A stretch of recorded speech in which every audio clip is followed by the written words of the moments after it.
You've got an opportunity to take these kids that come into the military and in basic training, every one of them goes through basic training. And instead of making basic training about sit-ups and push-ups and running, which don't really accomplish anything except, we get to yell and scream and shit while they're doing all that. Why don't you make basic training about getting stronger? Sit-ups don't make you stronger. Push-ups don't make you stronger. Running doesn't make you stronger. What makes you stronger? Strength training makes you stronger. Squats, deadlifts, presses, bench presses make you stronger. I'd say that for military applications, you could probably quite easily do away with the bench press. But you need to be able to pick heavy things up off the ground. That's the deadlift. You need to push heavy things around over your head and at various elevations with your arms. That's the press. You need to tie the whole thing together with a strong back and legs and hips, and that's the squat. You don't want to bench, that's fine, don't bench. You can make an argument for safety and basic training, that's fine. People in the service quite often train by themselves, but I'm talking about a policy. I'm talking about a national policy for basic training where we stop all this running and we start lifting heavy weights to make ourselves stronger, because in 6 months, an average young man coming into the military could go from no squat at all to 365. An average young man coming into the military with no deadlift at all could go to 400, 405 in 6 months.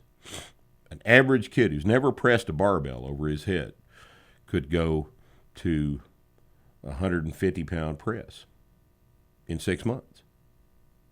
And if he can't do this, then get him out of there. Get rid of him. Soldiering is a physical profession, right? There's no construction of the job description that doesn't have it be a physical profession. And physical strength is the most basic component of a human being's relationship with his external environment. The production of force against external resistance is strength, and that describes everything we do physically with our bodies.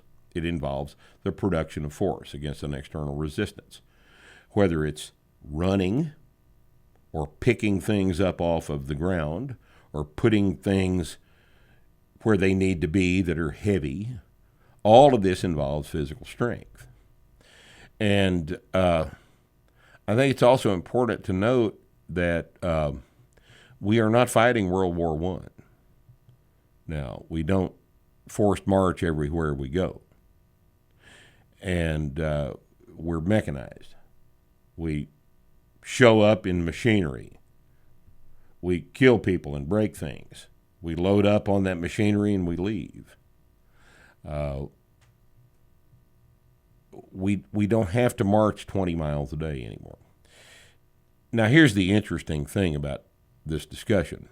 And as in any discussion of this nature, as with the previous discussion we were having about transgender people in sports, it is convenient to leave things out. Now, here's the thing that's left out of an argument for strength training in the military. People forget.